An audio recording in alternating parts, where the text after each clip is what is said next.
Bang karo Yulimbo. Wah, saya bareng di anak saya manter saya nih. Napa nggih?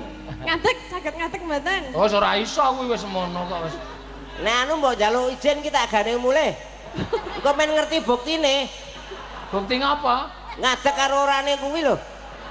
Aku dadak digo mulih ngapa? Kok digo mulih penak wae. Aku rak nembung nek entuk nek ora entuk ya ora sah ngono wae ora sah ngotot to. Oh. Aku mau ngotot tok seneni kowe dhewe ngotot. Kuwi jarkoni iso ujar ora iso nglakoni. Iya. Oh, terangane iso ngadeg. Iki iki. Napa? Biasane mboten saged to. Ora tegese iki sing ngadeg agi. Agi napa? Kok ngamatke ngisor? Sikil. Oh.